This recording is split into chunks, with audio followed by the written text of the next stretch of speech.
a Loch Ness sequence for the fishermen up the shore. The loch will claim a victim every year.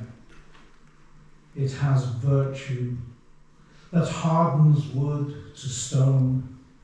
There's a town sunk beneath its water. It is the scar left by the Isle of Man. At Tombridge, where it sluices towards the sea, they've set new gates and tanks against the flow. From time to time, they break the eel's journey and lift 500 stones in one go. But up the shore, in Antrim and Tyrone, there's a sense of fair play in the game. The fishermen confront them one by one and sail miles out and never learn to swim. We'll be the quicker going down, they say. And when you argue that there are no storms here, that 1 hour's floating's sure to land them safely, the loch will claim a victim every year.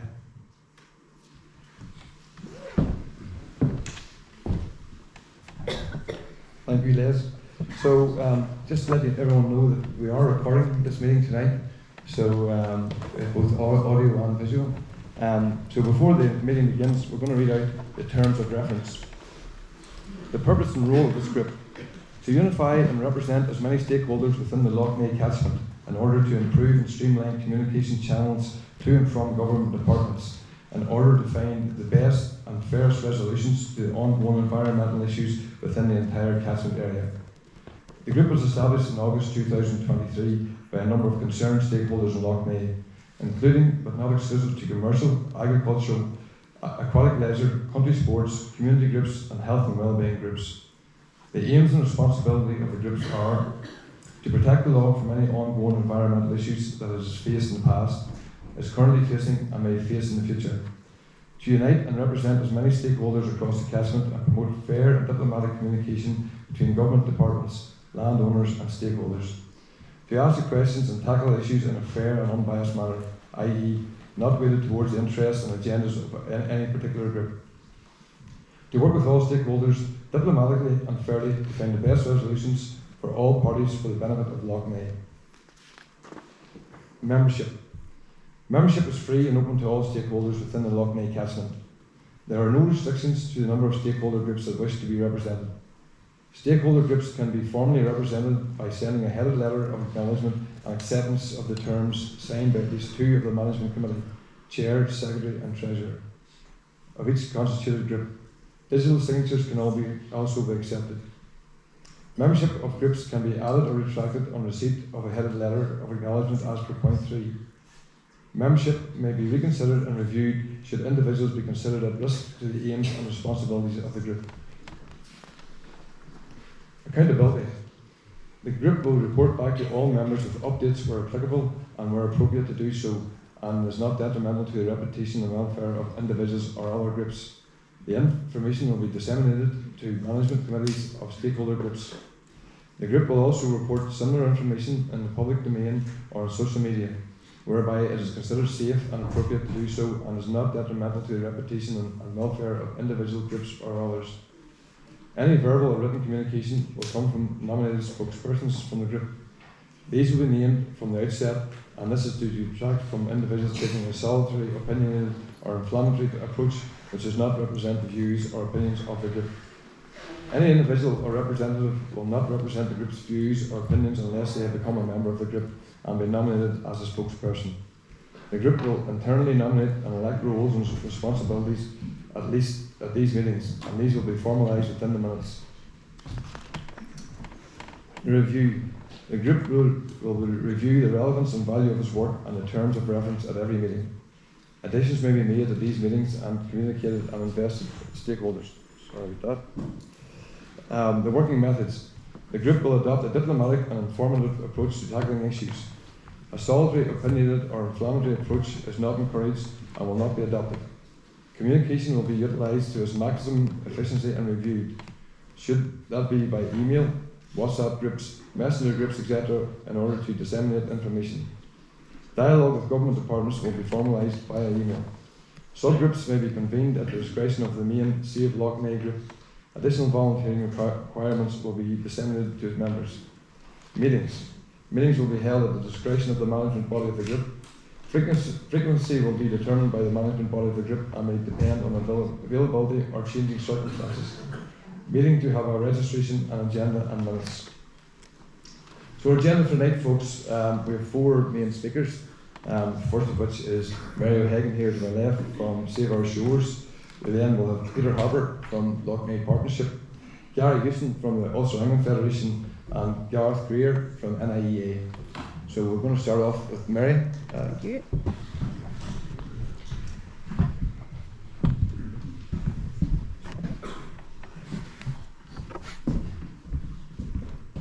Good evening, everybody. So I want to thank everybody for coming along this evening. And I'm going to beg your patience because this is the first PowerPoint presentation I have ever made or delivered. So I beg your patience on it, and I'll do my best. So my name is Mary O'Hagan, and along with Ricky Holmes, this is Ricky here behind me, I started the group Save Our Shores on the 14th of August this year. As open water swimmers, we were growing increasingly concerned about the blue-green algae blooms which have been present in Loughnane since June. We both felt that very little, if anything, was being done to address and take control of the situation, and we wanted to do something about it. So, let's see if this works now. Not moving, Joe, sorry. Pardon? Oh, it's gone. Right, folks, again, you'll have to bear with me because I'm going to have to turn sideways a little bit so I can see some of this. So I think Shane already pretty much covered the agenda, but there we go, it's up in black and white there as well. Alright, we are hoping to have a 15-minute recess when everything is done and dusted with the presentations, and after that it will open to the floor for a Q&A.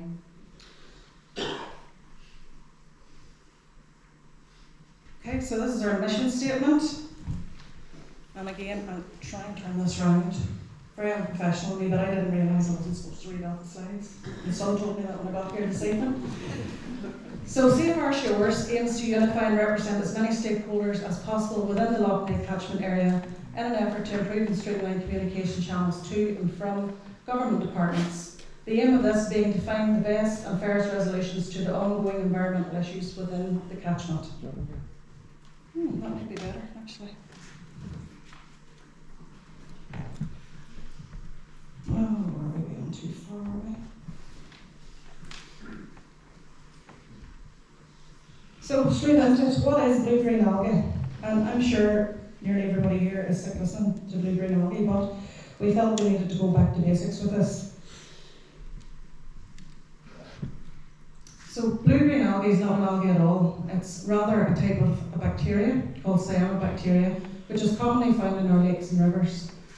When environmental conditions are just right, they can multiply extremely rapidly and form blooms. Cyanobacteria thrive in a nutrient-rich environment, and blue-green algae blooms form via a process called eutrophication.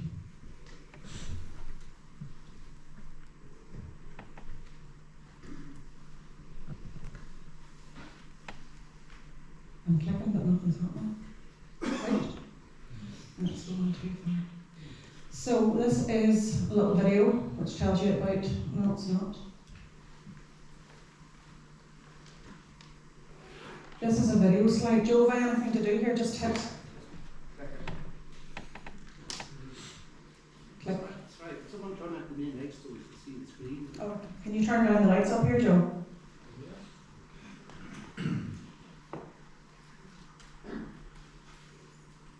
Sound on this, Joe?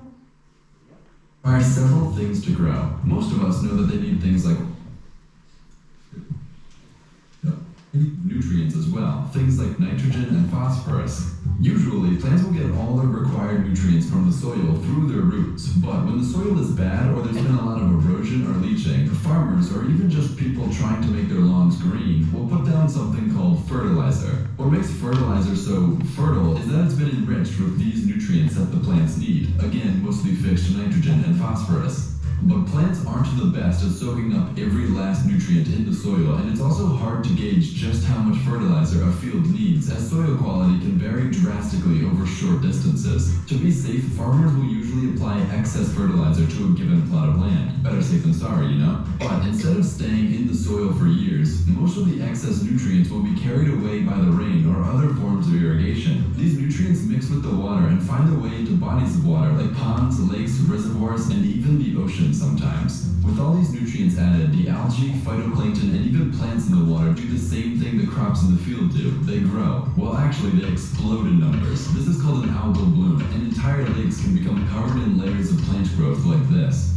To some, this might seem like a good thing. Plants are good for the environment, right? Well, not always. First off, this floating layer of algae forms basically an impenetrable roof on the water, not allowing sunlight through to the bottom of the lake. Without the presence of sunlight, all plants below the surface cannot partake in photosynthesis, metabolize, make glucose, live, that sort of stuff. But not even this is the bad part of it all. Many plants can store enough energy in their bodies to wait out these conditions. The real problem comes when all the nutrients are used up and the water can no longer support so much life. When this happens, the excess algae, phytoplankton, and plants die off and sink to the bottom of the body of water. Here, bacteria and other decomposers feast on the dead bodies in a chemical process of decay which consumes oxygen. Now, in a usual ecosystem, the amount of dead matter is relatively constant, so oxygen levels stay relatively constant as well. But when a bloom occurs, far more organic matter is ready to decompose, and so nearly all the oxygen in the water is used in the process of decomposition, and none is left for the animals living in the water. Without this, animals that use the dissolved oxygen to breathe, so things like fish, can actually suffocate. This causes even more death, leading to more decomposition and more oxygen usage. Basically, at this point, a positive feedback loop has been created. It can take a body of water a very long time to recover, though each one is different, and recovery depends on a lot of things, like how many nutrients leach into the water, how big the body of water is, what organisms are present there, and so on. When this happens in lakes, native species can be suppressed and allow invasives to come in while the environment is still disturbed. If this happens in the ocean, the lack of oxygen can cause corals to bleach and possibly even die. All around, this can greatly damage many ecosystems and leads to a decrease in biodiversity globally. Nutrient-rich runoff can also be caused by things like clear cutting, which releases the nutrients which were kept in the soil by the plants, or also by things like animal farms, where nutrient-rich waste materials can leak into local bodies of water. And that's eutrophication, simply put. I hope you enjoyed the video and maybe think twice before using fertilizer or clearing a forest. If you want more people to see this video, give it a like, and if you want to see more videos like this, subscribe to this channel. I'll be back next week. Thank you, Joe, for help with that. So obviously that's very Americanized, folks, but it does tell you succinctly how eutrophication happens. So the next slide here is the causation of the hyper-eutrophication of Lough Neagh as we see it. And I'm sure there's some of this stuff that we might have opinions on, whether it is there, whether it shouldn't be on that slide, but this is as we see it. So we have agricultural runoff, possible contamination of groundwater from malfunctioning septic tanks, untreated sewage and wastewater discharges into rivers, over-reliance on harmful chemicals both domestically and industrially, and high ambient temperatures within the loch. And additional contributing factors then are invasive zebra mussel friend, and global warming and sand dredging.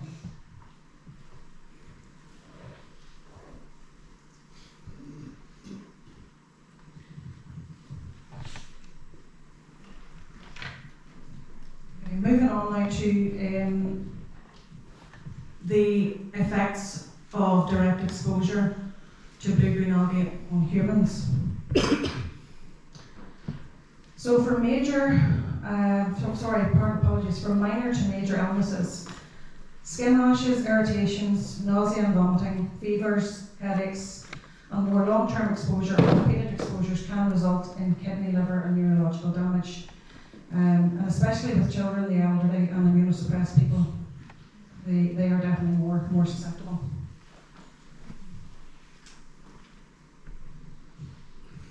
And now this is maybe a more controversial one, but it's one that definitely has been worrying Lockshore communities, because there have been a lot of strong fumes around the Lockshore. So exposure to gases produced by blue-green algae blooms. A report published in January 2020 by the Leibniz Institute of Freshwater